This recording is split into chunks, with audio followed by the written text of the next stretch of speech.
देवकी परमानन्दं कृष्णं वन्दे जगद्गुरु गुरुर्ब्रह्मा गुरुर्विष्णु गुरुर्देवो महेश्वर गुरु साक्षात् परब्रह्म तस्मै श्री गुरुवे नमः।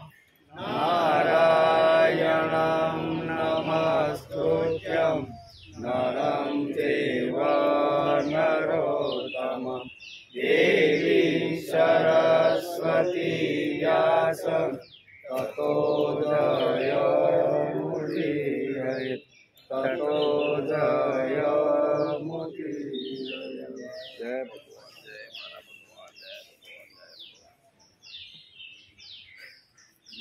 अति परप्रवीणं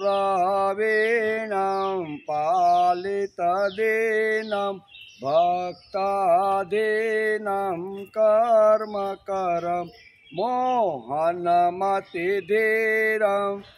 फणिबलवीरं कृतफलवीरं तरलतरं वल्लभव्रजरमणं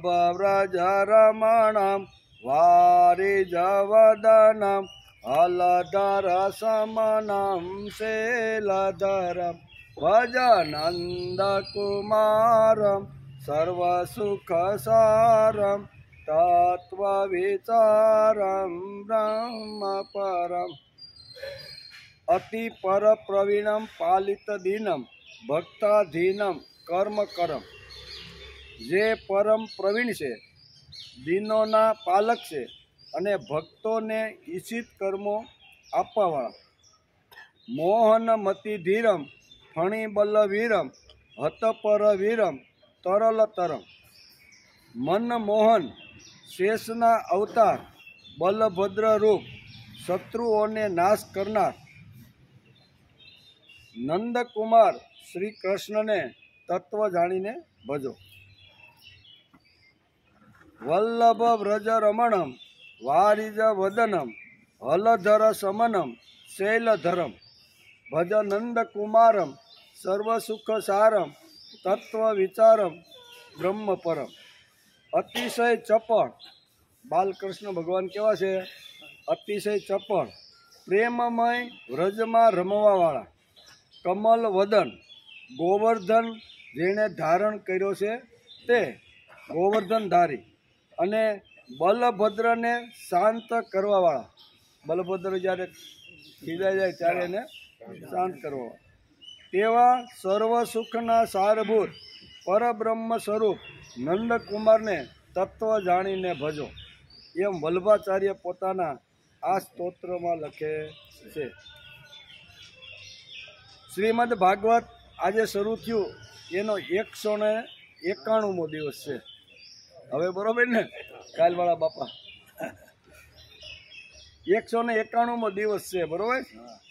એમાં ગઈકાલે આપણે સ્કંદ 10 અને 24 અને 25 બે અધ્યાયને આપણે નમસ્કાર કર્યા. બહુ સરસ બંને અધ્યાય હતા. ભગવાને આખો ગોવર્ધન 7 દિવસ સુધી પોતાના હસ્તક ઉપર ધારણ કર્યો અને આખા વ્રજના બધાને બચાવ્યા. એ પ્રસંગ આપણે ગઈકાલે જોયું. તેમાં ઇન્દ્ર યજ્ઞ નિવારણ અને ભગવાન શ્રી કૃષ્ણે ગોવર્ધન ધારણ કર્યો એનો ગઈકાલે વિચાર કર્યો. નંદબાવા અને વયોવૃદ્ધ ગોપોને પૂછ્યું કે તમારા લોકોની સામે એવું કયું મોટું કાર્ય, કયો મોટો ઉત્સવ આવી રહ્યો? 5-6 પ્રશ્ન શરૂઆતમાં આપણે ગઈકાલે જોતા હતા કે ભગવાન 7-8 વર્ષના કૃષ્ણએ પિતાજીને આ પ્રશ્ન પૂછ્યો. તેનું ફળ શું છે? કયા ઉદ્દેશથી તમે આ ઉત્સવ કરો છો? એની અંદર કયા કયા સાધનો છે? બરાબર. તો આ તમે જરૂર મને કહો, કારણ કે હું તમારો પુત્ર છું અને તમે મારા પિતા છો. મારા પ્રશ્નનો તમે ઉત્તર આપો કે આટલી મોટી તૈયારી શા માટે થઈ રહી છે? તમે મારા પિતા છો અને હું તમારો પુત્ર છું, અને તે જે કરી રહ્યા છો તે જાણવાની મને ખૂબ ઉત્કંઠા થઈ રહી છે. તમે અત્યારે જે તૈયારીઓ કરો છો ને એ જાણવાની મને ખૂબ ઈચ્છા થઈ છે, તેથી શું કરો છો, શેનો ઉત્સવ છે, એ જે કાંઈ હોય તમે મને સમજાવો. હે મારા પુત્ર, અમે બધા વ્રજવાસીઓ મળીને તે જ મેઘોના અધિપતિ ભગવાન ઇન્દ્રની પૂજાની તૈયારી કરી રહ્યા છીએ. કૃષ્ણ ભગવાનને અહીંયા શું કહેવાય, નંદ બાવાએ આ પ્રમાણે જવાબ આપ્યો. ધર્મ, અર્થ અને કામ ત્રણેયની સિદ્ધિ જીવન નિર્વાહ કરીએ છીએ.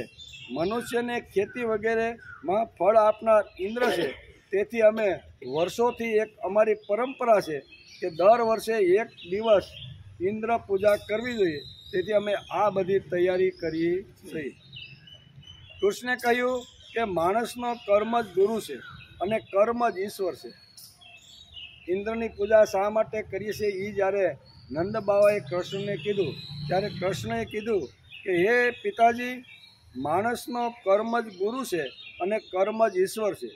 તેથી પિતાજી, મનુષ્યે પૂર્વે સંસ્કારો પ્રમાણે પોતાના વર્ણ તથા આશ્રમને અનુકૂળ ધર્મનું આચરણ કરતા રહીને કર્મો કરવા જોઈએ. બરાબર ને? કે અહીંયા કૃષ્ણ ભગવાન ચાતુર્વર્ણ વ્યવસ્થા કેવી રીતની હોય, જેનો વર્ણ છે અથવા આશ્રમ છે, વર્ણ અને આશ્રમ પ્રમાણે માણસે કર્તવ્ય કર્મ કરતા રહેવા જોઈએ. એમ અત્યારે અહીંયા કૃષ્ણ અહીંયા પિતાને આ પ્રમાણે કહે છે. જેના દ્વારા મનુષ્યની આજીવિકા ચાલે છે તેનો જ આપણે પૂજા કરવી જોઈએ. મનુષ્ય પોતાના જીવન નિર્વાહ કરનારા દેવતાને છોડીને બીજાની ઉપાસના કરે છે, તેનાથી તેને ક્યારેય સુખ મળતું નથી. જે આપણો જીવન નિર્વાહ કરે છે, જે આપણે સંભાળે છે, જે આપણે પોષણ કરે છે, એ જ દેવની આપણે પૂજા કરવી જોઈએ. બીજા આકાશ મેલા દેવની આપણે કાંઈ જરૂર નથી. એમ અત્યારે કૃષ્ણ ભગવાન બહુ સરસ રીતે અહીંયા પિતાજીને આ રીતે સમજાવે છે. રજોગુણની પ્રેરણાથી મેઘો પણ વૃષ્ટિ કરે છે. તેનાથી અન્ન અને અન્નથી બધા જીવોનો નિર્વાહ થાય છે. તેમાં ભલા ઇન્દ્રને શું લેવા દેવા? બરાબર ને? આ પ્રશ્ન કૃષ્ણ એ પિતા સામે મૂક્યો છે. આપણે તો સદાકાળથી વનવાસી છીએ. કેવા છીએ? વનવાસી અને જંગલમાં અને પહાડોમાં રહેવાવાળા છીએ. અહીંયા ન ફાવ્યું 2 મહિના તો આ ઉશાળા ભેરા અને બીજી નવી વસાહત આપણે કરવાવાળા છે. એમ ભાગવતકાર બહુ સ્પષ્ટ રીતે લખે છે. અને કૃષ્ણ અત્યારે પોતે અહીંયા પિતાને નંદ બાવાને આ રીતે કહે છે કે આપણે તો સદાકાળથી વનવાસી છીએ. જંગલો અને પર્વતો જ આપણા નિવાસસ્થાન છે, તેથી ગોવર્ધનની પૂજા કરવી જોઈએ. શું કહે છે? આપણું નિવાસસ્થાન, આપણા ગાયોને ઘાસનો જે કાંઈ સારો છે, પાણી છે, વૃક્ષ વનસ્પતિમાંથી મળતું રહેલું જે લાકડું છે, તો આ બધી જે વાતો છે એ આપણે ગોવર્ધન પર્વત આપતો રહેલો છે. તેથી આકાશ માયલા ઇન્દ્રની પૂજા ન કરતા આપણે ગોવર્ધનની પૂજા કરવી જોઈએ. આ ઘણી બધી વાતો અહીંયા નાના એવા 7-8 વર્ષના બાળક કૃષ્ણએ અહીંયા નંદ બાવા તથા વયોવૃદ્ધ જે વ્રજવાસીઓ હતા એની સાથે બેસીને ઘણી મોટી ચર્ચા કરી છે. ઘણી મોટી ચર્ચાના અંતે બધા વ્રજવાસીઓ સહિત બધા એક મતે કીધું કે કાંઈ વાંધો નહીં, અમારી ભલે વર્ષોથી આવી રીતની પરંપરા રૂઢિઓ ચાલે છે, એને છોડીને તમે જે કહેશો તે પ્રમાણે કરવા તૈયાર છો. 7-8 વર્ષનો બાળક જ્યારે આવી રીતની વાત રજૂ કરે અને 80 વર્ષના એની ઉપર સિક્કો મારીને કહે કે કાંઈ વાંધો નહીં, હવે અમે આજથી આ રૂઢિનો ત્યાગ કરીએ, એ ફક્ત ભગવાન કૃષ્ણ અથવા વ્રજની અંદર જ આ ઘટના ઘટી શકે. તેથી કહે છે ઇન્દ્ર અને વર્ષોની ચાલતી રહેલી પરંપરા તોડીને કૃષ્ણની વાતમાં વૃદ્ધો નંદજી સહમત થયા અને ગોવર્ધન પૂજાની શરૂઆત કરી. ગોવર્ધન પૂજાની શરૂઆત થઈ. ઇન્દ્રને ખબર પડી કે મારી પૂજા છોડી અને વ્રજવાસીઓએ ગોવર્ધનની પૂજા કરી છે, તેથી કોપાયમાન થયા. અને કોપાયમાન થયા, વર્ષાઋતુ હતી નહીં, પણ આવી રીતનો વચ્ચે જ આવી રીતનો વરસાદની શરૂઆત થઈ. મોટા મોટા કરા પડવા લાગ્યા. ચારે બાજુ કાળા દિવાંગ જેવા વાદળા નીકળવા માંડ્યા. વાદળો જ્યારે અથડાય ત્યારે એમાંથી નીકળતો જે પ્રકાશ, વીજળી છે ને, એ ભયંકર થવા લાગી. લોકોના હૃદયો એકદમ આવી રીતના અસ્તવ્યસ્ત થવા લાગ્યા કે હવે કરવાનું શું. વરસાદ એટલો છે ક્યાંક પગ મૂકવા જેટલી જગ્યા નથી, એટલું બધું પાણી ભરાઈ ગયું છે. બધા કૃષ્ણ ભગવાનના ચરણે ગયા, આવું ભાગવતકાર વેદ વ્યાસ લખે છે. કૃષ્ણ સમજી ગયા કે આજથી આપણે ગોવર્ધન પૂજાની શરૂઆત કરી અને ઇન્દ્ર પૂજા બંધ કરી, તેથી આ કાવતરું ઇન્દ્રનું છે, કાંઈ વાંધો નહીં, હું પણ તેને પાઠ ભણાવી દઈશ. આમ કરી અને ભગવાને કીધું કાંઈ વાંધો નહીં, તમારે જેટલું વરસવું એટલો વરસો, જેટલા કરા પાડવા હોય એટલા પાડો, પાણી કરવું હોય તો જે કરવું હોય તો કરો, પણ મારી યોગ માયાથી હું આખા વ્રજને બચાવી લઈશ. એટલે જે વ્રજવાસીઓ ભગવાનની પાસે ગયા હતા એ ભગવાન એને કહે છે કે મારી યોગ માયા છે ને એનું હવે તમે પરિણામ જુઓ. એમ કરી અને આખા ગોવર્ધનને ભગવાન કૃષ્ણે 7 વર્ષની ઉંમરે અહીંયા ઉપાડી લીધો. બધાને કીધું તમે શાંતિથી, બધા બાળકો સહિત વૃદ્ધો છે અથવા ગાયો અથવા જે કાંઈ પશુપાલક કરતા બધા છે એ તમે અહીંયા આવી જાઓ. એમ કરીને ભગવાને 7 દિવસ સુધી આવી રીતનો ગોવર્ધન તોડ્યો. 7 દિવસ સુધી અહીંયા શું કહેવાય, ઇન્દ્ર કોપાયમાન થયો. ઇન્દ્રને પણ થયું કે હારું મારું કાંઈ અહીંયા ચાલ્યું ને. આ ઘટના આપણે ગઈકાલે જોઈ. હવે આગળ આપણે થોડુંક ચાલવાનું. આજે આપણે 26મો અધ્યાય 26મો નંદબાવા સાથે ગોવાળોની શ્રી કૃષ્ણના પ્રભાવ વિશે વાતચીત. કે આટલા મોટા ગોકુળમાં જ્યારે આવ્યા અને ત્યાંથી હરતા ફરતા વ્રજની અંદર આવ્યા, આવી રીતના બધી જગ્યાએ ફરતા આવ્યા અને જે ચમત્કાર અથવા જે કાંઈ ઘટનાઓ ઘટી હતી એની ચર્ચા અત્યારે ગોવાળો ભગવાન કૃષ્ણની સાથે કરી રહ્યા છે. એનો વિચાર આજે આપણે કરવાનો છે કે આટલો મોટો આટલી નાની ઉંમરમાં પ્રભાવ શા માટે છે, બરાબર ને? તો એની વાતચીત અત્યારે બધા વ્રજવાસીઓ કૃષ્ણની સાથે કરી રહ્યા છે. એનો વિચાર વેદ વ્યાસે ભાગવતના 10મા સ્કંદના 26મા અધ્યાયની અંદર આ બધી વાતો લખી રાખી છે. એનો આજે આપણે વિચાર કરવાનો છે. શ્રી શુક ઉવાચ એવં વિધાનિ કર્માણિ ગોપા કૃષ્ણસ્ય વીક્ષતે અદ્વિત્ય વિદ પ્રોચુ સમાભ્યેત સુવિસ્મિતિ. શ્રી સુખદેવજી મહારાજ કહે છે કે હે રાજા પરીક્ષિત, વ્રજના ગોપો ભગવાન શ્રી કૃષ્ણના આવા અલૌકિક કર્મ જોઈને બહુ આશ્ચર્યમાં પડી ગયા કે 7 દિવસ સુધી અમારી ગોવર્ધનને ઉંચકીને એની નીચે જે રક્ષા કરી છે, આ બધું જોઈ અને વ્રજના બધા જ જે લોકો હતા એ આશ્ચર્યની અંદર પડી ગયા. તેમને ભગવાનની અનંત શક્તિનું તો જ્ઞાન હતું નહીં. તે ભેગા થઈને પરસ્પરસ આ પ્રમાણે કહેવા લાગ્યા. હવે આટલા 7 દિવસ સુધી જેણે વરસાદથી રક્ષા કરી છે એ બધા જોઈને અંદરો અંદર જે વ્રજવાસીઓ હતા એ બધા ભેગા થઈને આ વાત કરવા લાગ્યા. શું કરવા લાગ્યા? તો વેદ વ્યાસ લખે છે, સુખદેવજી મહારાજ રાજા પરીક્ષિતને આ પ્રમાણે સમજાવે છે. આ બાળકનું કર્મ બહુ જ અલૌકિક છે. અંદરો અંદર વાતો કરે. શું કહે છે કે આ જે નાનો 7-8 વર્ષનો જે બાળક છે એનું કર્મ અલૌકિક છે. આપણા જેવા ગમાર ગામડિયા લોકોમાં જન્મ લેવો એ તો તેના માટે બહુ નિંદનીય વાત છે, બરાબર? જેમાં ગજરાજ કમળને ઉખેડીને ઉપર ઉઠાવી લે છે અને પકડી રાખે, તે રીતે જ નાનકડા 7 વર્ષના બાળકે એક જ હાથથી ગિરિરાજ ગોવર્ધનને ઉખેડીને રમતમાં 7 દિવસ સુધી ઉપાડી રાખ્યો. આ આશ્ચર્યની જે વાત છે ને એ અંદરો અંદર વ્રજવાસીઓ અત્યારે કરી રહ્યા છે કે આશ્ચર્યની વાત તો એ છે કે આપણા જેવા ગમાર ગામડિયાની વચ્ચે આવું એક અલૌકિક આવી રીતનું એક બાળક આવ્યો છે. અને આવ્યા પછી આપણા દરેક જે કાંઈ આપણે અટવાતા હોય, અગવડ પડતી હોય, ત્યારે રાત દિવસ આપણું ધ્યાન રાખીને આપણને સારી રીતે રાખવાનો પ્રયત્ન કરે છે. એવા કૃષ્ણએ 7 દિવસ આવી રીતનો કોપાયમાન થયેલો જે ઇન્દ્ર વરુણદેવ છે એ 7 દિવસ સુધી અનરાધાર વરસાદ કર્યો. બધા હાહાકાર મચી ગયા, પણ કૃષ્ણ ભગવાને ગોવર્ધન ઉચકીને આપણે બધાને હેમખેમ બચાવી લીધા. આવી ચર્ચા અત્યારે વ્રજવાસીની અંદરો અંદર થઈ રહી છે. આવું સાધારણ મનુષ્ય માટે ભલા કઈ રીતે સંભવ છે? મનુષ્ય તો આવું કરી શકે નહીં. આ કોઈ અદ્વિતીય અલૌકિક શક્તિ હોવી જોઈએ એમ અંદરો અંદર વાતો કરે છે. કેવી કે અલૌકિક અને અદ્વિતીય શક્તિ વગર આ વસ્તુ શક્ય નથી. એમ કે શક્ય નથી. જ્યારે આ બહુ નાનો બાળક હતો તે વખતે બહુ ભયંકર રાક્ષસી પૂતના આવી હતી અને આ બાળકે આંખો બંધ રાખીને તેનું સ્તનપાન તો કર્યું, પણ પ્રાણ પણ આ બાળક નાનપણમાં પણ પી ગયો હતો. 7-8 દિવસનો બાળક સ્તનપાન કરવા માટે આવી રીતની એક રાક્ષસી પૂતના આવી અને એના પણ એને પ્રાણ હરી લીધા હતા. એટલે આ કોઈ સામાન્ય બાળક આપણને લાગતો નથી. આવી અનેક પ્રકારની ચર્ચાઓ વ્રજવાસીઓ કરે છે, જેમાં મૃત્યુ શરીરના આયુષ્યને ગળી જાય છે. જ્યારે આ માત્ર 3 મહિનાનો હતો અને ગાડા નીચે સૂતો હતો. કેવો?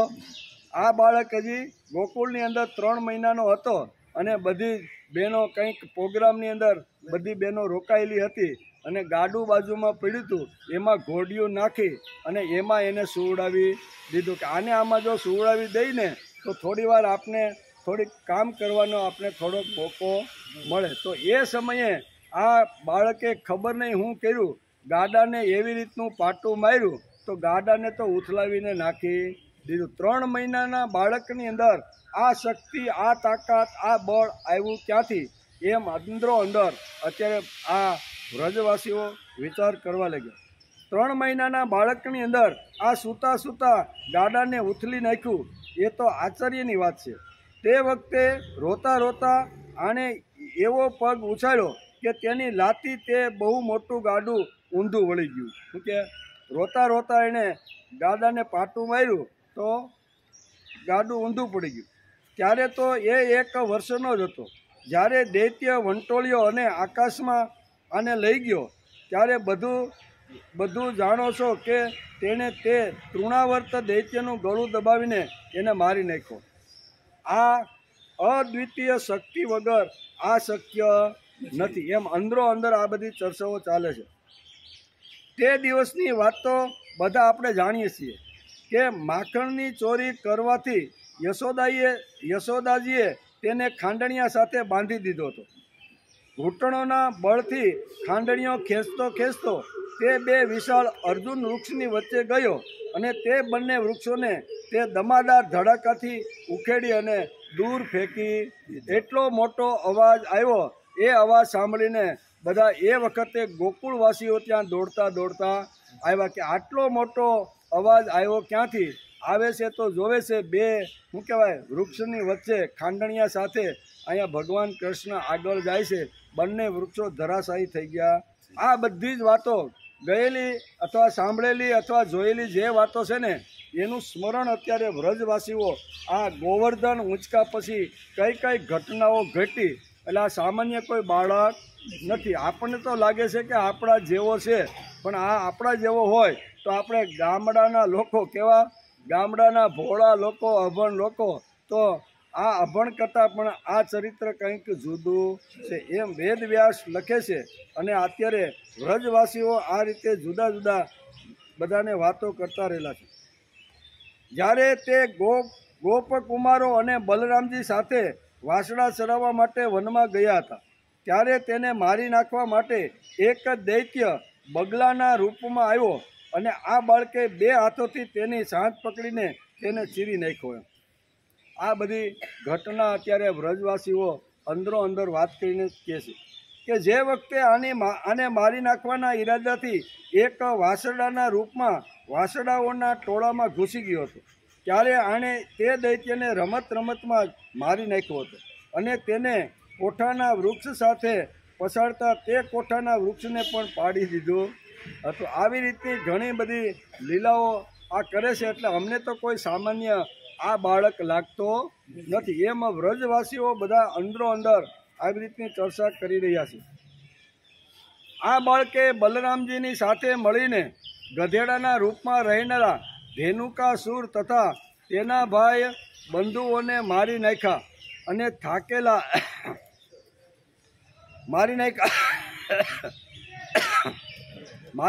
અને પાકેલા ફળોથી પરિપૂર્ણ તાલવનને બધા માટે ઉપયોગી થાય એવું જંગલ ખુલ્લું મૂકી દીધું. જે આ તાલ નામનું જે જંગલ હતું એમાં કોઈ જઈ શકતું નહીં. ત્યાં પણ જઈને એણે આવા અસુરને મારી નાખ્યો અને આ વૃક્ષના જે જંગલને ખુલ્લું મૂક્યું. આજે આપણે એના મીઠા મીઠા ફળ ખાઈ રહ્યા છીએ. આમ અંદરો અંદર આવી રીતના વ્રજવાસીઓ આ ગોવર્ધન 7 દિવસ સુધી ઊંચકી અને જે લીલાઓ કરી એનું સ્મરણ અત્યારે વ્રજવાસીઓ પોતે કરી રહ્યા છે. આને બળશાળી બલરામજી દ્વારા ક્રૂર પ્રલંબાસુર ને મરાવી નાખ્યો તથા દાવાનળથી ગાયો અને ગોવળોની પણ રક્ષા કરી છે. યમુના જલમાં રહેવાવાળો કાલિયનાગ કેટલો ભયંકર હતો, પરંતુ આ બાળકે તેનો પણ ગર્વ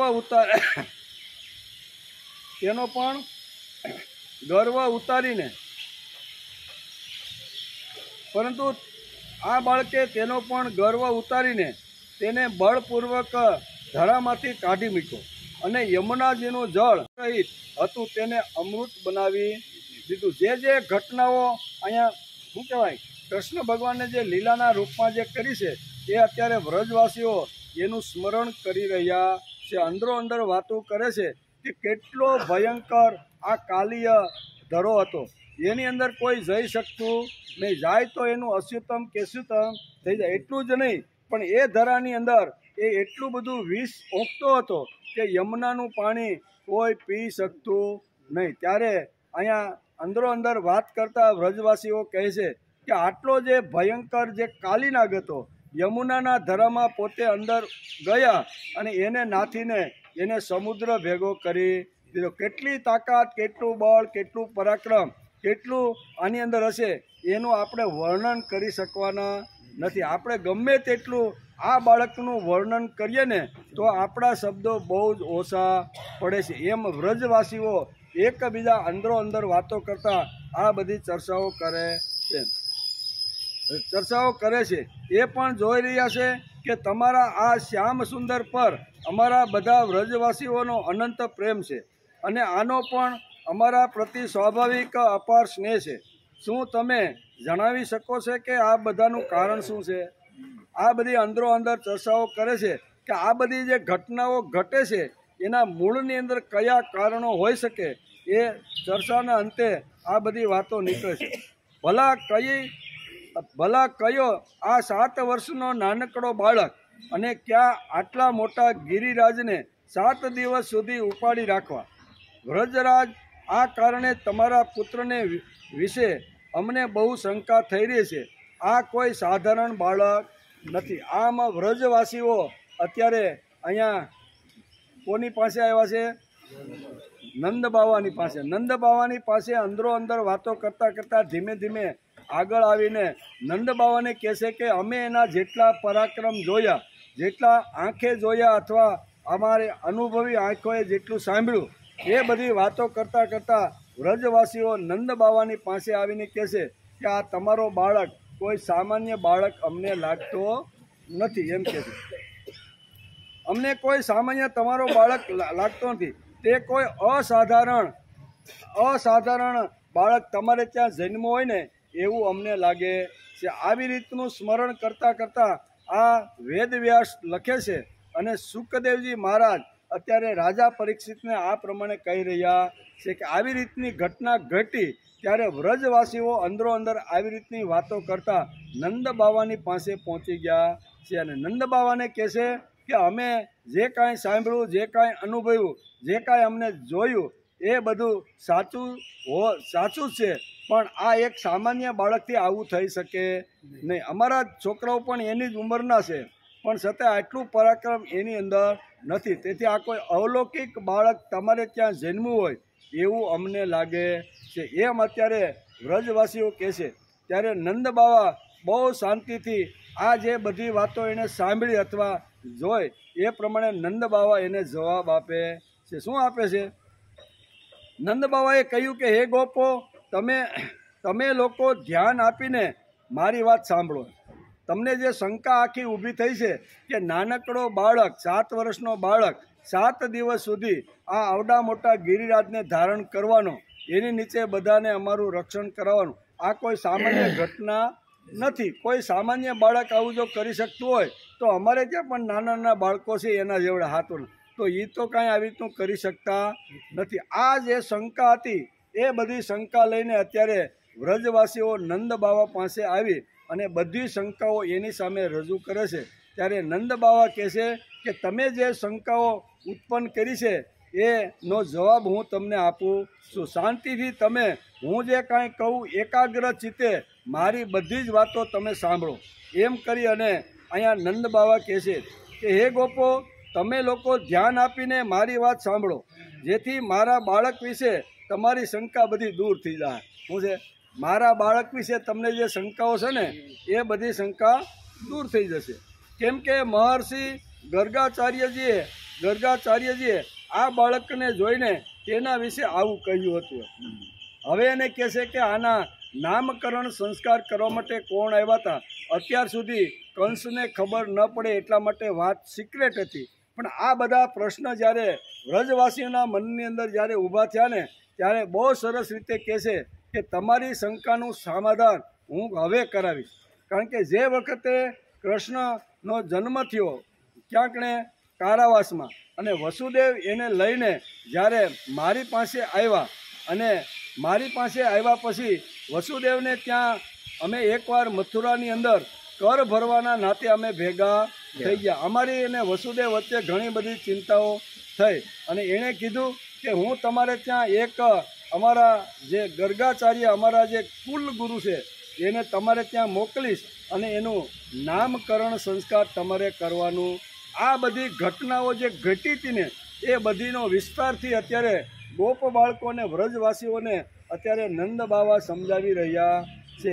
આ તમારી જે શંકાઓ છે ને એ બહુ સાચી છે કે આટલું 7 વર્ષનું બાળક આટલા બધા પરાક્રમને આટલું બધું કરી શકે એ અમારી બુદ્ધિમાં ઉતરતું નથી. ત્યારે બહુ ચોખવટથી સમજણથી અત્યારે વેદ વ્યાસ લખે છે અને અત્યારે નંદ બાવા કહે છે કે આવી રીતનું જ્યારે ઘટના ઘટી અને એ વખતે અહીંયા ગર્ગાચાર્ય આવ્યા અને એક અજ્ઞાતવાસ ગૌશાળાની અંદર અમે લઈ ગયા. કારણ કે જાહેરની અંદર જો એના બધા સંસ્કારો કરવામાં આવે, બરાબર, અને એક ક્ષત્રિય છે અને ગર્ગાચાર્ય છે એ ક્ષત્રિયોના ગોર હતા, બરાબર ને.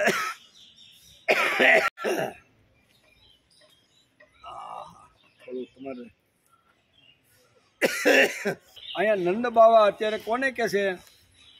આવેલા વ્રજવાસીઓના જે કાંઈ શંકાઓ હતી ને એની રજૂઆત કરી એના અનુસંધાનમાં કહે છે કે તમારો આ બાળક, જે વખતે ગર્ગાચાર્યજીએ આ બાળકને જોઈને વિના વિશે આવું જ કહી દીધું હતું. ગૌશાળાની અંદર એનો જ્યારે નામકરણ સંસ્કાર કરવા માટે ગયા ત્યારે જોયા વગર જ એનું ટાલકું જોઈને પરબારું કીધું હતું. ગર્ગાચાર્યએ શું કીધું હતું કે તમારો આ બાળક પ્રત્યેક યુગમાં શરીર ગ્રહણ કરે છે. પ્રત્યેક યુગની અંદર આ તમારો બાળક શરીર ગ્રહણ કરે છે. વિભિન્ન યુગોમાં આ બાળકે શ્વેત, લાલ અને પીળો જુદા જુદા રંગ સ્વીકાર કર્યા છે. આ વખતે શ્યામ વર્ણ થઈને એ અમારે ત્યાં આવ્યો છે.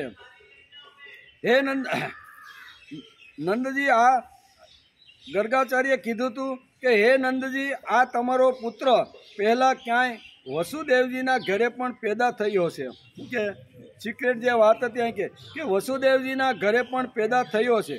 તેથી આ રહસ્યને જાણનારા લોકો આનું નામ શ્રીમાન વાસુદેવ પણ રાખશે. આવું ભવિષ્ય એણે આવી રીતનું વાંચ્યું હતું. એવું કહે છે તમારા પુત્રના ગુણ અને કર્મોને અનુસાર બીજા પણ ઘણા નામ અને રૂપ આ બાળકના પડશે. ઘણા નામોથી આ બાળકના મોટો જ્યારે થશે ને ત્યારે ઘણા પ્રકારના નામોથી આ તમારા બાળકની આવી લોકો વાત કરશે. ઘણા બધા નામ અને રૂપ આ બાળકના મોટો થતાં લોકો કહે છે, પરંતુ સંસારના સાધારણ લોકો એ જાણી શકતા નથી. એમ કે આ બાળક તમારા લોકોનું પરમ કલ્યાણ કરશે. સમસ્ત ગોપ અને ગાયોને આ ઘણો જ આનંદ આપશે. આની સહાયતાથી તમે લોકો મહાન વિપત્તિઓથી ખૂબ સુગમતાપૂર્વક તમે પાર ઉતારી શકશો. આમ ગર્ગાચાર્ય જ્યારે ગૌશાળાની અંદર જ્યારે નામકરણ સંસ્કાર કરવા માટે જ્યારે વસુદેવે અહીં મોકલ્યા હતા ને, બરાબર ને, તો એની ચર્ચા અત્યારે કરી રહ્યા છે કે આ મોટો થશે, અનેક પ્રકારના નામો ધારણ કરશે અને વસુદેવ નામ ધારણ કરીને આખી પૃથ્વીને સુખ, શાંતિ અને આરામ આપશે. આ મને ગર્ગાચાર્ય જે વખતે આનો જન્મ થયો અને નામકરણ સંસ્કાર કરવાનો જ્યારે પ્રસંગ આવ્યો ને, ત્યારે ગર્ગાચાર્ય મને આ વાત કીધી હતી. હે વ્રજરાજ એટલે તમે બધા જે મારી પાસે આવ્યા છો, હે વ્રજરાજ, પૂર્વકાળમાં પૃથ્વી પર કોઈ રાજા નહોતો. ડાકુઓ ચારે બાજુ લૂંટ કરી રહ્યા હતા. ત્યારે તમારા આ પુત્રએ સજ્જનોની રક્ષા કરી અને આનાથી બળ પ્રાપ્ત કરીને તે લોકોએ લૂંટારુઓ પર વિજય પ્રાપ્ત કર્યો હતો. આ બધી ઘટના અત્યારે વ્રજવાસીઓને અત્યારે અહીંયા નંદ બાવા કહી રહ્યા છે. ગર્ગાચાર્ય મને કીધું હતું કે હે નંદ બાવા, જે તમારા આ શ્યામ સુંદરને પ્રેમ કરે છે તે બહુ ભાગ્યશાળી છે. એમ પણ મને ગર્ગાચાર્ય કીધું કે તમારા નાના બાળકને જે પ્રેમ કરે છે, લાડ લડાવે છે, એના પ્રત્યે આત્મીય સંબંધ જે નિર્માણ કરે છે ને, એ લોકો ખૂબ જ ભાગ્યશાળી છે. જેમાં વિષ્ણુ ભગવાનની છત્રછાયામાં રહેવાવાળા દેવતાઓને અસુરો જીતી શકતા નથી, તે જ પ્રમાણે આ બાળક સાથે પ્રેમ કરનારને અંદરના કે બહારના કોઈ શત્રુ જીતી શકતા નથી. કૃષ્ણ આ નાનું જે બાળક છે એની સાથે જેણે પ્રેમ કર્યો છે ને, એને બહારનો શત્રુ હોય કે અંદરનો શત્રુ હોય. અત્યારે વરુણ દેવ એટલા વર્ષા ઇન્દ્ર કોપાયમાન થયો, એ બહારનો શત્રુ છે. એ બહારના શત્રુને પણ જીતી શકે એટલી તાકાત કૃષ્ણના નામની અને એની સાથે સહવાસ કરવાની છે. કૃષ્ણ સાથે જે પ્રેમ કરે છે, કૃષ્ણ સાથે જે ભાવ રાખે છે, એનો વાળ વાંકો ક્યારેય થવા દેશે ને. આમ ગર્ગાચાર્યએ મને એના નામકરણ સંસ્કાર વખતે આ બધી વાતો એણે કીધી હતી. એ જ વાતો હું તમને સમજાવી રહ્યો છું. ગર્ગાચાર્ય કીધું, નંદજી, અમે તો એટલે કે ગમે તે દ્રષ્ટિએ જોઈએ, નંદજી, ગમે તે દ્રષ્ટિએ જોઈએ, ગુણોથી, ઐશ્વર્યથી અને સૌંદર્યથી, કીર્તિ અને પ્રભાવથી તમારો પુત્ર સ્વયં ભગવાન નારાયણ જેવો છે. એમ ગર્ગાચાર્ય નામકરણ સંસ્કાર વખતે મને બહુ સ્પષ્ટ ભાષાની અંદર ગૌશાળામાં આ વાત એણે મને કરી હતી. બાળકમાં અલૌકિક છે. હે ગોપો, મને સ્વયં ગર્ગાચાર્ય આવું કહીને પોતાને ઘેર ચાલ્યા ગયા. આટલી બધી મને વાત એણે સમજાવી કે આ તમારી અને મારી વચ્ચે સિક્રેટ આ વાત રહેવી જોઈએ. પણ અત્યારે તમે બધું પૂછ્યું, આટલા મોટા કાર્યની અંદર આટલું મોટું આ નાના બાળકે કામ કર્યું, તો એ તમે મને પૂછ્યું છે, તો એના જવાબની અંદર આ બાળક મહાન થશે એ તો ગર્ગાચાર્યે નામકરણ સંસ્કાર વખતે જ કહી દીધું હતું. એમ કે સ્વયં ગર્ગાચાર્ય જે આવું કહીને ઘેર ચાલ્યા ગયા, ત્યારથી જ હું અલૌકિક અને પરમ સુખદ કર્મવાળા આ બાળકને ભગવાન નારાયણનો અંશ જ માનું છું. તમે માનતા હો કે ન માનતા હો, પણ હું તો ગર્ગાચાર્યે કીધું કે આ મહાન એક આવી રીતનો એક બાળક છે જે વસુદેવ તરીકે એ જગતની અંદર જાહેર થશે. ઘણા બધા નામોથી એને લોકો પોકાર કરશે. એમ કે તો ગર્ગાચાર્યે જે વાત મને કરી હતી ત્યારથી જ હું આ નારાયણનો અંશ છે એમ જ માની અને આ નાનકડા કૃષ્ણ સાથે હું મારું વર્તન કરું છું. જ્યારે વ્રજવાસીઓએ નંદ બાવાના મુખેથી ગર્ગજીની આ વાત સાંભળી ત્યારે તેમના આશ્ચર્યનું નિવારણ થયું. કેમ કે હવે તે અમિત તેજસ્વી શ્રી કૃષ્ણના પ્રભાવને પૂર્ણ રૂપે જોઈ સાંભળી ચૂક્યા હતા. આનંદિત થઈને તેમણે નંદ બાવા અને શ્રી કૃષ્ણની બહુ જ પૂજા અને પ્રશંસા આ વ્રજવાસીઓએ કરી. વ્રજવાસીઓના જે કાંઈ પ્રશ્નો યશોદાનો દીકરો છે એવું અત્યાર સુધી માનતા હતા, પણ નંદ બાવાના મુખેથી અમે આખી એની જ્યારે વિસ્તારથી જ્યારે વાત સાંભળી ત્યારે અમારી બધી શંકાઓ દૂર થઈ ગઈ છે. નંદ બાવાને શ્રી કૃષ્ણની બહુ જ પૂજા અને પ્રશંસા કરી અને ગોપ બાળકો વૃંદાવસીઓ ત્યાંથી ગયા. જ્યારે પોતાનો યજ્ઞ બંધ કરી દેવાના કારણે ઇન્દ્ર ક્રોધથી અકળાઈ ગયા હતા અને મુસળધાર વૃષ્ટિ કરવા લાગ્યા હતા. તે સમયે વજ્રપાત, કરાની ઝડીઓ અને પ્રચંડ આંધીઓ આંધીથી સ્ત્રીઓ, પશુઓ અને ગોવાળો બહુ દુઃખી થઈ ગયા હતા. પોતાના શરણમાં રહેનારા વ્રજવાસીઓની આ દશા જોઈને ભગવાનનું હૃદય કરુણાથી ભરાઈ ગયું. પરંતુ ફરી એક નવી લીલા કરવાના વિચારથી તેઓ તુરત હસવા લાગ્યા. કૃષ્ણ પણ ત્યાં બેઠા હતા. નંદ બાબાએ આટલી બધી વાત વ્રજવાસીઓને કરી ત્યારે ભગવાન કહે છે કે હજી તો ઘણી બધી લીલા કરવાની બાકી છે. એટલે ભગવાન મંદની અંદર હસવા લાગ્યા. એટલે કે તુરત હસવા લાગ્યા. જેમ કોઈ નાનું નિર્બળ બાળક રમત રમત વરસાદી છત્રી બિલાડાના ટોપની જેવું પુષ્પ ઉપાડી લેશે તેમ તેમણે એક જ હાથે ગિરિરાજ ગોવર્ધનને ઉપાડી લીધા અને પૂરા વ્રજની રક્ષા કરી. ઇન્દ્રના ગર્વને નષ્ટ કરનારા તે જ ભગવાન ગોવિંદ અમારા ઉપર પ્રસન્ન થાવ. આમ વેદ વ્યાસ લખે છે અને સુખદેવજી મહારાજ આ પ્રસંગથી આખી બધી આ ઘટનાઓ અત્યારે વ્રજવાસીઓને સમજાવે છે. ઇતિ શ્રીમદ ભાગવતે મહાપુરાણે પારમહંસ્યા સંહિતાયા દશમ સ્કંદે પૂર્વાર્ધે ષડ્વિંશોધ્યાય. 10મા સ્કંદના પૂર્વાર્ધ અંતર્ગત 26મો અધ્યાય સમાપ્ત થયો. 26મા અધ્યાયની અંદર 7 વર્ષનો બાળક આટલા પરાક્રમ કેવી રીતે કરી શકે એની શંકાઓ વ્રજવાસીઓને હતી. એ વ્રજવાસીઓની શંકા લઈ અને નંદ બાવાને ત્યાં આ બધા આવે છે.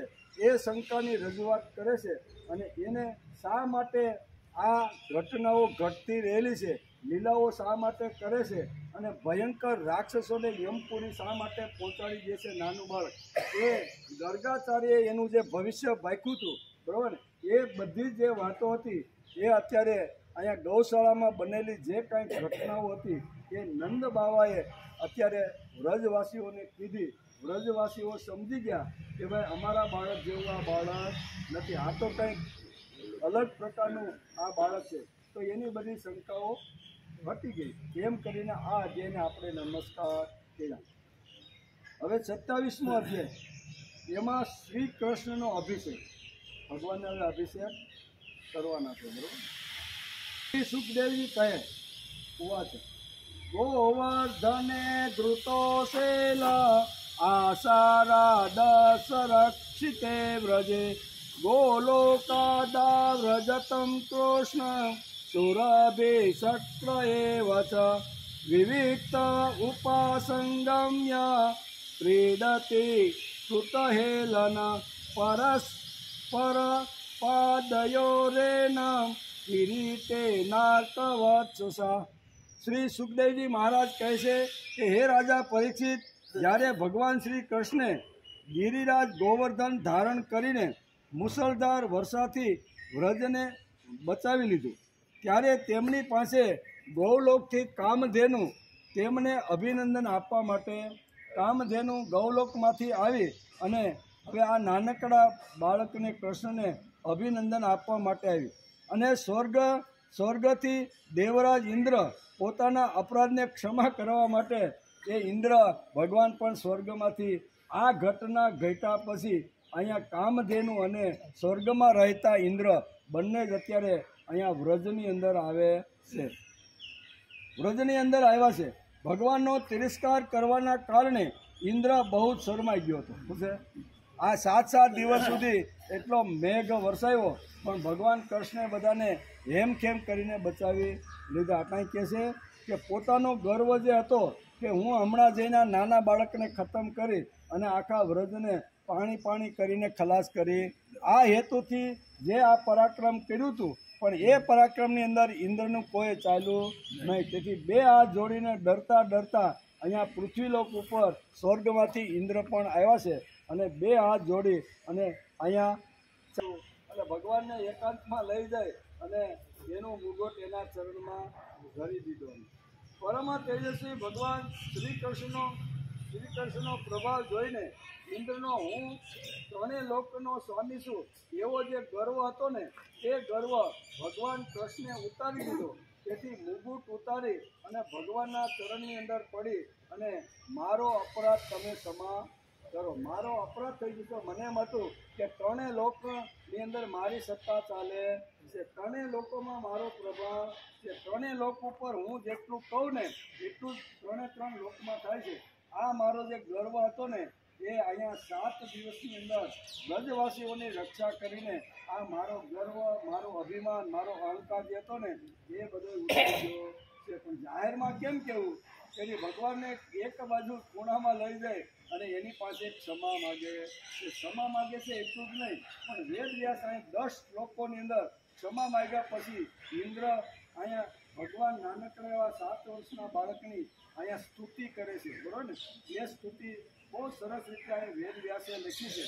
અને ઇન્દ્ર અહીંયા 4 થી 13 શ્લોક એટલે 10 શ્લોકની અંદર સુંદર મજાની સ્તુતિ કરે છે. કઈ સ્તુતિ છે તો એનો વિચાર આપણે કરી લઈએ. ઇન્દ્રે કહ્યું, બે હાથ જોડી અને ઇન્દ્ર એ ભગવાનના ચરણમાં પડી ગયો. ઇન્દ્રે કહ્યું કે ભગવાન, આપનું સ્વરૂપ પરમ શાંત, જ્ઞાનમય, રજોગુણ તથા તમોગુણથી રહિત અને વિશુદ્ધ, અપાકૃત, સત્વમય છે. આ ગુણોના પ્રભાવ રૂપે પ્રતીત થનારો વિશ્વ પ્રપંચ એટલે કે પ્રપંચ કેવળ માયામય છે. કેમ કે આપણા સ્વરૂપના અજ્ઞાનને કારણે જ આપણામાં તેની પ્રતીતિ થાય છે.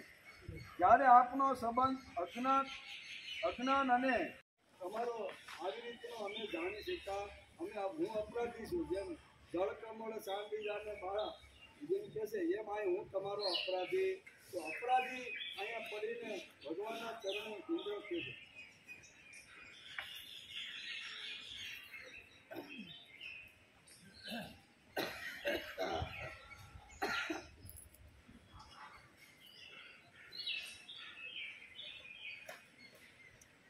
જ્યારે આપનો હે પ્રભુ આ દોષ તો અજ્ઞાનને કારણે આવેલો છે. આ પ્રમાણે જોકે અજ્ઞાન અને તેનાથી થનારા જગતથી આપનો કોઈ સંબંધ નથી. તેમ છતાં ધર્મની રક્ષા અને દુષ્ટોનું દમન કરવા માટે આપે અવતાર ગ્રહણ કર્યો છે અને નિગ્રહ અનુગ્રહ પણ કરી રહ્યા.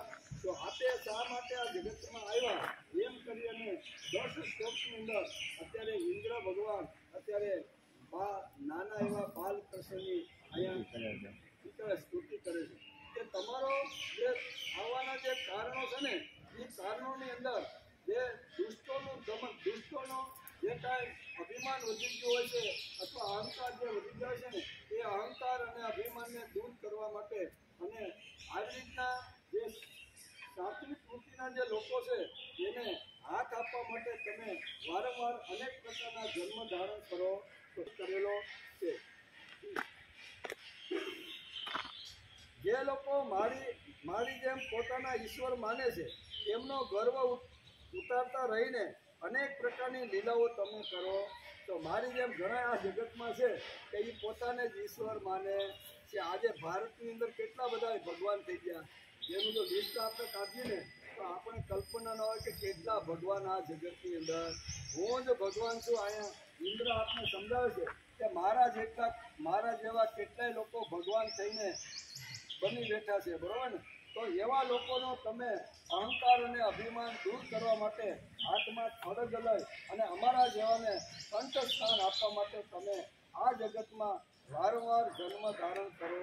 તો આમ 10 શ્લોકની અંદર સુંદર મજાની ઇન્દ્ર અહીં ભગવાનને પ્રાર્થના કરે છે, સ્તુતિ કરે છે. હે પ્રભુ, જે મારા જેવા અજ્ઞાની અને પોતાને જગતનો ઈશ્વર માનનાર છે તે જ્યારે જુએ છે કે મોટા ભયના અવસરો પર આપ નિર્ભય રહો છો ત્યારે તે પોતાનો ગર્વ છોડી દેશે અને અમાની બનીને સંતો દ્વારા સેવેલા ભક્તિ માર્ગનો આશ્રય લઈને આપનું ભજન કરે છે. પ્રભુ, આપની એક ચેષ્ટા દુષ્ટોનું દમન કરવા માટે છે. હે પ્રભુ, મેં ઐશ્વર્યના મદમાં ચકી જઈને આપનો અપરાધ કર્યો છે. કેમ કે હું આપની શક્તિ અને પ્રભાવથી બિલકુલ અજ્ઞાન હતો. હું જાણતો નહોતો. મને તેમ થયું કે આ 7 વર્ષનું બાળક છે એણે આખી અડધો પોણો કલાક અહીંયા વ્રજવાસી અને પિતાની સામે બેસીને ચર્ચા કરી કે આ તમારી રૂઢિ છે, પરંપરાથી ચાલી આવતી તમારી જે આ પૂજાની જે વાતો છે ને એ ખરેખર તમારે છોડી અને જે આપણું પોષણ કરે છે, જે આપણને સરસ મજાના ગાયને કરવા માટે ઘાસ આપે છે એવા ગોવર્ધનની પૂજા કરવી. બીજા દિવસે જ્યારે વ્રજવાસીઓએ અહીંયા મારી પૂજા છોડી અને ગોવર્ધનની જ્યારે પૂજા શરૂ કરી ત્યારે મને તો એમ થયું કે હમણાં જ આને ઘડીના છઠ્ઠા ભાગમાં આ 7 વર્ષના બાળકને મેં ખલાસ કરી નાખ્યો. એમાં વેદ વ્યાસ લખે છે અને 2 હાથ જોડી અને અહીંયા સ્તુતિ કરતા ઇન્દ્ર ભગવાનને કહે છે કે હે પ્રભુ, મેં ઐશ્વર્યના વધમાં શક્તિ જોઈને આપનો અપરાધ કર્યો છે. કેમ કે હું આપની શક્તિ અને પ્રભાવથી બિલકુલ અજાણ્યો હતો. હે પરમેશ્વર, આપ કૃપા કરીને મુજબ મૂર્ખ અપરાધીનો અપરાધ ક્ષમા કરો અને એવી કૃપા કરો કે મારે ક્યારેય આવા દુષ્ટ અજ્ઞાનનો શિકાર ન બનવું. બરોબર, તમે મને ક્ષમા તો કરશો, પણ વારંવાર મારા મનની અંદર ઘણી વાર થાય છે કે 3 લોક મારા સત્તા નીચે ચાલતા રહેલા, કે 3 લોકની અંદર હું જેટલું કહું છું ને એટલું લોકો આવું જે મારું અભિમાન છે ને એ તમે ઉતારી દીધું. અને આવું અભિમાન ફરીથી ન આવે, આવો અહંકાર ફરીથી ન આપે તો એવી હું તમારી પાસે પ્રાર્થના કરી અને મારી જે કંઈ ભૂલ થઈ, અપરાધ થયો, તે અપરાધને તમે ક્ષમા કરો અને કૃપા કરો કે મારે ક્યારે આવા દુષ્ટ અજ્ઞાનનો શિકાર બનવું ન પડે. હું અત્યારે શિકાર બની ગયો તમારો, બરોબર ને, કે આવું તમને ન જાણતા આ બધું મેં કહ્યું. હે પ્રભુ, સ્વયં પ્રકાશ ઇન્દ્રિયાતીત પરમાત્મા, આપનો આ અવતાર એટલા માટે થયો છે કે જે અસુર સેનાપતિઓ કેવળ પોતાનું પેટ પોષવામાં જાગેલા છે અને પૃથ્વી માટે મોટા મોટા બોજરૂપ બની રહ્યા છે, તેમનો વધ કરીને તેમનો ઉદ્ધાર થાય એ બધું સહન કરવું પડે છે. તેથી આવો દુષ્ટનો ભાર ઓછો કરવો એ તમારું કામ છે. અને સજ્જન લોકો જે પ્રામાણિકતાથી જીવન જીવે છે અને પોતાનો પુરુષાર્થ કરીને રોટલો ખાય અને જે લોકો ભક્તિ કરે છે એવા ભક્તોનું રક્ષણ કરવું અને એને પુષ્ટિ આપી, ઉત્સાહ આપવો, એની અંદર તમારે આ બધી જે વાતો છે 2 પ્રકારની વાતો તમારે આ સમાજની અંદર પાછી ઊભી કરવાની છે. અત્યારે ઇન્દ્ર અત્યારે આ કહે છે કે દુષ્ટોનો સંહાર અને જે તમારા ભક્તો છે એનું રક્ષણ કરવાનું તમારે આ કામ કરવાનું છે. એટલે કે ભક્તવત્સલ સર્વના ચિત્તને આકર્ષિત કરનારા છે. હું આપને વારંવાર નમસ્કાર કરીને કહું છું કે તમારે આ વાત કરવાની છે. ભગવાને ગીતામાં પણ આ જ વાત કહી રાખી છે. જે ભાગવતની અંદર ઇન્દ્ર ભગવાનની પૂજા કરતા, નમસ્કાર કરતા, અપરાધની ક્ષમા મારતા 10 શ્લોકની અંદર જેમ વર્ણન કરે છે એમ ભગવાને ગીતાના 4થા અધ્યાયની અંદર 7 અને 8 શ્લોકની અંદર અહીંયા અર્જુનને પણ આ જ વાત કરી છે કે યદા યદા હિ ધર્મસ્ય ગ્લાનિર ભવતી ભારત અભ્યુથા નામ અધર્મસ્ય તદાત્માનમ સૃજામિ પરિત્રાણાય સાધુનામ વિનાશાય સ દુષ્કૃતામ ધર્મ સંસ્થાપનાથાય સંભવામી યુગે યુગે. 2 શ્લોકની અંદર ભગવાને અહીંયા મારે આ જગતની અંદર અવતાર લઈને આવવાનું કારણ શું છે એ અવતારના કારણ ભગવાને પોતે જ અહીંયા ગીતામાં અને ભાગવતની અંદર વેદ વ્યાસે 2 વાતો સમજાવી દીધી છે કે પવિત્ર એવા આત્માઓ જ્યારે દુઃખી થાય, એને લોકો જ્યારે હેરાન કરે ત્યારે એનું રક્ષણ કરવા માટે યુગે યુગે તમે અવતાર ધારણ કરો છો. અહીંયા પણ ગોકુળની અંદર ઘણી બધી ઘટનાઓ ઘટી, વ્રજની અંદર ઘણી બધી ઘટનાઓ ઘટી, વૃંદાવનમાં પણ આવી રીતની ઘટનાઓ રોજબરોજ નાના મોટા આવી રીતના ઉત્પાતો થતા રહેલા છે. તેથી ઉત્પાતો થતા રહેલા છે અને તમને જેણે શરણ અથવા તમને જેણે જીવન સમર્પિત કરી દીધું છે આવા ભક્તોનું ગમે ત્યારે અમને અગવડ આવે ને ત્યારે તમે બધા આને અગવડ આવે એમાંથી બહાર કાઢવાનો પ્રયત્ન તમે કરો. આ બધી જ વાતો બહુ સરસ રીતે અહીંયા. અને અધ્યાય 27 ઇન્દ્ર ગોઠણિયા વાળી ગયો. એને એમ થયું કે આટલો મોટો મેં વરસાદને મોકલો મેઘાને, પણ ત્યાં અમારી કોઈ કાર્ય ચાલે નહીં. તેથી 2 હાથ જોડીને સ્વર્ગમાંથી ઇન્દ્ર અત્યારે ગોકુળમાં ભગવાન કૃષ્ણ પાસે આવીને સ્તુતિ કરે છે. એ સ્તુતિનો વિચાર આપણે અત્યારે ચાલે છે. એમાં 10 શ્લોકની અંદર 4 થી 13 શ્લોકની અંદર ઇન્દ્ર ભગવાને ભગવાન શ્રી કૃષ્ણની જે સ્તુતિ કરી છે એનો વિચાર આપણે કરીએ છીએ.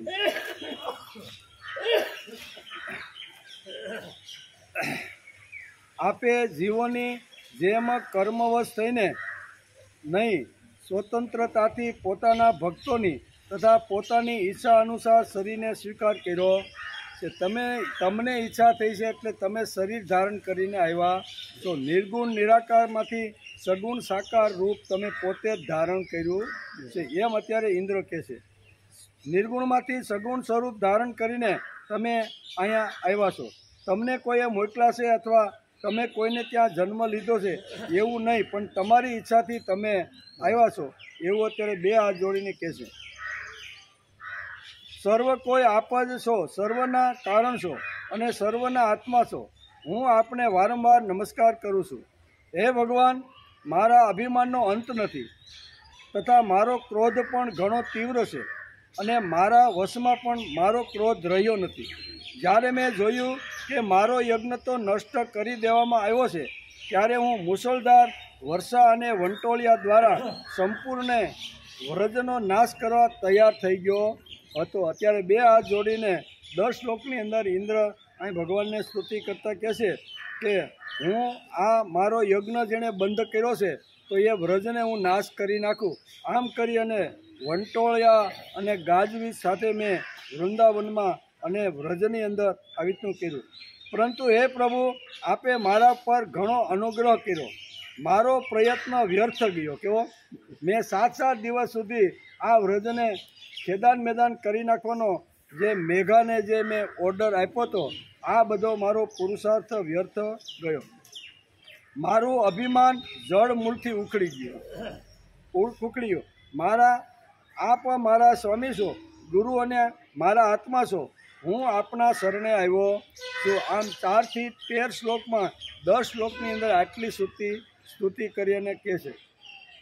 શ્રી સુખદેવજી કહે છે કે હે રાજા પરીક્ષિત, જ્યારે દેવરાજ ઇન્દ્રએ ભગવાન શ્રી કૃષ્ણની આ પ્રમાણે સ્તુતિ કરી ત્યારે ભગવાન સ્મિત હાસ્ય કરતા મેઘ જેવી ગંભીર વાણીથી ઇન્દ્રને આ પ્રમાણે કીધું. ભગવાનને શું કહેવાય, ઇન્દ્રે 10 શ્લોકમાં સ્તુતિ આટલી કરી ત્યારે ભગવાને ઇન્દ્રને આ પ્રમાણે કીધું. શું કીધું? શ્રી ભગવાન વાચ મયા તે કારિમગ્વાના મખમંગોનુગોહ્યતા મદન સ્મૃતયે નિત્યમ મતસ્ય ઇન્દ્ર શ્રિયામ વૃષમ. હે ઇન્દ્ર, તમે ઐશ્વર્ય અને ધન સંપત્તિથી સંપૂર્ણપણે મદાંધ થઈ ગયા હતા. તમારા હાથમાં સત્તા હતી, સંપત્તિ હતી, યુવાની હતી અને એની હિસાબે તમારું આખું જે જીવન છે એ મદાંધ એટલે કે અભિમાનને અહંકારથી આવી રીતનું તમારું જીવન થઈ ગયું હતું. તેથી તમારા ઉપર અનુગ્રહ કરવા માટે જ મેં તમારો યજ્ઞ ભંગ કર્યો. તમારી અંદર આટલું મોટું અભિમાન, આટલો મોટો અહંકાર, તમને એમ છે કે મારી પાસે સત્તા છે, મારી પાસે બધા જ આવી રીતના જે દેવતાઓ છે ને મેઘથી માંડીને બધા એ મારા કબજામાં છે. એટલું જ નહીં પણ તમે 3 પૃથ્વીલોક, સ્વર્ગલોક અને પાતાલોક 3 લોકની અંદર તમે એમ જ સમજતા હતા કે મારું આધિપત્ય છે. 3 લોકમાં હું જેટલું કહું ને એટલું થાય છે. આવું તમારું અભિમાન અને અહંકાર વધી ગયા હતા એમ ભગવાન એને કહે છે. તેથી તમારા યજ્ઞનો મેં ભંગ કર્યો છે. આ એટલા માટે કર્યું છે કે હવે તમે સદા સર્વદા તમને આ સ્મરણ રહે કે મારી ઉપર કોઈની સત્તા હશે હજી. બરાબર ને? તમને અત્યારે થયું કે મારી સત્તા બધા ઉપર છે, પણ તમને ભાન રહે કે મારી ઉપર હજી કોઈની સત્તા ચાલે છે. એ માટે મેં તમારા યજ્ઞનો ભંગ કરી અને આ એક આખું પ્રકરણ કર્યું છે. જે ઐશ્વર્ય અને ધન સંપત્તિના મદદથી અંધ થઈ જાય છે તે એ નથી જાણતો કે કાળરૂપ પરમેશ્વર એવો હું હાથમાં દંડ લઈને તેના માથા ઉપર બેઠો છું. હું જેના પર અનુગ્રહ કરવા ઈચ્છું છું તેને ઐશ્વર્ય ભ્રષ્ટ કરી દઉં છું. ભગવાને બહુ સરસ રીતે ઇન્દ્રને શિખામણ આપતા કહે છે કે તમને એવું લાગતું હતું કે મારા હાથમાં સત્તા છે એટલે હું સર્વ સત્તાધીશ છું, મારે કોઈની જરૂર નથી, હું કરું તેટલું જ થાય. આ તમારું અભિમાન ઓગાળવા માટે મેં તમારા યજ્ઞને ભ્રષ્ટ કરી નાખ્યો છે. બહુ વારંવાર અત્યારે અહીં કહે છે કે હે ઇન્દ્ર, તમારું કલ્યાણ થાવ. હવે તમે તમારી રાજધાની અમરાવતીમાં જાઓ અને મારી આજ્ઞાનું પાલન કરતા રહો. હું તમને જે પ્રમાણે આજ્ઞા કરું, તમને હતો અત્યાર સુધી કે મારી આજ્ઞાનું પાલન 3 લોકમાં થવું જોઈએ, પણ હવે તમારે આ મનમાંથી કાઢી અને મારી આજ્ઞાનું તમે પાલન કરતા રહો. હવે ક્યારેય અભિમાન કરશો નહીં. નિત્ય નિરંતર મારા સાનિધ્યનો, મારા સંયોગનો અનુભવ કરતા રહેજો અને પોતાના અધિકાર પ્રમાણે યોગ્ય રીતે મર્યાદાનું પણ પાલન તમે કરતા. મર્યાદા ઓળંગે એની હાલત કેવી રીતની થાય છે એ અહીંયા ભગવાને અહીંયા ઇન્દ્ર રાજાને સમજાવી દીધું છે. હે રાજા પરીક્ષિત, ભગવાન આ પ્રમાણે આજ્ઞા આપી જ રહ્યા હતા. તે જ વખતે મનસ્વીની કામધેનુએ પોતાના સંતાનો સાથે ગોપ વેશધારી પરમેશ્વર શ્રી કૃષ્ણની વંદના કરી અને તેમને સંબોધીને કામધેનુએ આ પ્રમાણે કીધું. બરોબર, બે અહીંયા શું કહેવાય, ગોવર્ધન હાથની અંદર ભગવાને 7 દિવસ સુધી ધારણ કર્યો. એમાં કામધેનુ અને ઇન્દ્રિય અને આ બધું વાત કરી. એમાં કામધેનુ કહે કે હે સચ્ચિદાનંદ સ્વરૂપ શ્રી કૃષ્ણ, આપ મહાયોગી યોગેશ્વર છો. આપ સ્વયં વિશ્વ છો, વિશ્વના પરમ કારણ છો, અચ્યુત છો, સંપૂર્ણ વિશ્વના સ્વામી એવા આપને અમારા રક્ષકના રૂપમાં પ્રાપ્ત કરીને અમે અનાથ થઈ ગયા છીએ. આપ જગતના સ્વામી છો, પરંતુ અમારા તો પરમ પૂજ્ય આરાધ્ય દેવ જ છો. હે પ્રભુ, ઇન્દ્ર ભલે ત્રિલોકના ઇન્દ્ર બને, પરંતુ અમારા ઇન્દ્ર તો આપ જ છો. તેથી જ આપ ગાયો, બ્રાહ્મણો, દેવતાઓ અને સાધુ જનોની રક્ષા માટે અમારા ઇન્દ્ર થઈ જાઓ. અમે ગાયો બ્રહ્માજીની પ્રેરણાથી આપને અમારા ઇન્દ્ર માનીને અભિષેક કરીશું. હે વિશ્વાત્મા, આપે પૃથ્વીનો ભાર ઉતારવા માટે જ અવતાર ધારણ કર્યો છે. આમ કામધેનુએ અહીંયા 19 થી 21 શ્લોકમાં 3 શ્લોકની અંદર આવી રીતની ભગવાનને સ્તુતિ અને પ્રાર્થના કરી છે. શ્રી સુખદેવજી કહે છે કે હે રાજા પરીક્ષિત, ભગવાન શ્રી કૃષ્ણને આમ કહીને કામધેનુએ પોતાના દૂધથી અને દેવતાઓની પ્રેરણાથી દેવરાજ ઇન્દ્રે ઐરાવતની સુંડ દ્વારા લાવેલા આકાશ ગંગાના જળથી દેવર્ષિઓની સાથે યદુનંદન શ્રી કૃષ્ણનો અભિષેક કર્યો અને તેમને ગોવિંદ નામથી સંબોધન કર્યું. અત્યાર સુધી કૃષ્ણ નામ એક જ હતું. હવે એના અનેક પ્રકારના જે નામો છે ને એ નામોની સરવાણી ધીમે ધીમે ભાગવતકાર વેદવ્યાસ એક નામ ઉમેરતા જાય છે. કારણ કે અહીંયા કોણે ગર્ગાચાર્ય કીધું હતું કે આ તમારો જે દીકરો છે ને એ અનેક નામ ધારણી થશે. ઘણા બધા નામોથી લોકો એનો આવી રીતનો નામ લઈને પુકારશે. તેમાં એક નામ અત્યારે આ ગોવિંદનું નામ અત્યારે એને મળી ગયું, નામથી સંબોધિત કર્યા. તે વખતે ત્યાં નારદ, તુંબુર વગેરે ગંધર્વો, વિદ્યાધરો, સિદ્ધો અને ચારણો પણ પહેલેથી જ આવી ગયા હતા. તેઓ સમસ્ત સંસારના પાપ તાપને મિટાવી દેનારા ભગવાનના લોકમલાપ, લોકોના દોષોને હરનાર યશનું ગાન કરવા લાગ્યા અને અપ્સરાઓ આનંદમગ્ન થઈને નૃત્ય કરવા લાગી. આ પ્રમાણે જ્યારે શું કહેવાય કામધેનુ અને ઇન્દ્રિય બંને આવીને આ વાત કરી ત્યારે અહીંયા અપ્સરાઓ પણ આ રીતની કરવા લાગી. મુખ્ય દેવતાઓ ભગવાનની સ્તુતિ કરીને તેમના ઉપર નંદનવનના પુષ્પોની વૃષ્ટિ કરવા લાગ્યા. ત્રણેય લોકમાં પરમાનંદનું પૂર આવ્યું અને ગાયોના થાનોમાંથી આપમેળે એટલું દૂધ નીકળવા લાગ્યું કે પૃથ્વી આખી ભીની થઈ ગઈ. નદીઓમાં વિવિધ રસોનું પૂર આવ્યું. વૃક્ષોમાંથી મધુધારા વહેવા લાગી. ખેડિયા વિના, વાયવા વિના પૃથ્વીમાંથી અનેક પ્રકારની વનસ્પતિઓ અને અન્ન પેદા થઈ ગયું. પર્વતોમાં છુપાયેલા મણિ માણેક સ્વયં બહાર આવી ગયા. હે રાજા પરીક્ષિત, ભગવાન શ્રી કૃષ્ણનો અભિષેક થવાથી જે જીવો સ્વભાવે જ ક્રૂર છે તે પણ વેર રહિત થઈ ગયા. તેમનામાં પણ મિત્રતાનો ભાવ પેદા થઈ ગયો. ઇન્દ્રે આ પ્રમાણે ગાયો અને ગોકુળના સ્વામી શ્રી ગોવિંદનો અભિષેક કર્યો અને તેમની આજ્ઞાનું પાલન કરી અને દેવતાઓ સાથે સ્વયં અમરાવતીમાં બધા ચાલ્યા. આ પ્રમાણે ઇતિ શ્રીમદ ભાગવતે મહાપુરાણે પારમહંસ્યા સંહિતાયા દશમ સ્કંદે પૂર્વાર્ધે ઇન્દ્રસ્તુતિ નામ 27 અધ્યાય.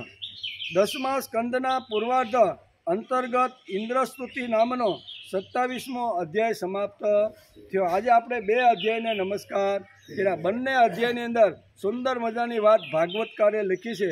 સુખદેવજી મહારાજે ગંગા મૈયાના પવિત્ર કિનારા ઉપર રાજા પરીક્ષિતને આ બધી વાતો એને સમજાવી રહ્યા છે. એનો વિચાર આપણે 2 અધ્યાયની અંદર કર્યો. આજે થોડુંક વહેલું બરોબર ને બંધ કરી છે આપણે, એટલા માટે ગળું બરોબર કામ કરતું નથી. એટલે પોરો ગળાને થોડોક 15-20 મિનિટ વહેલો પોરો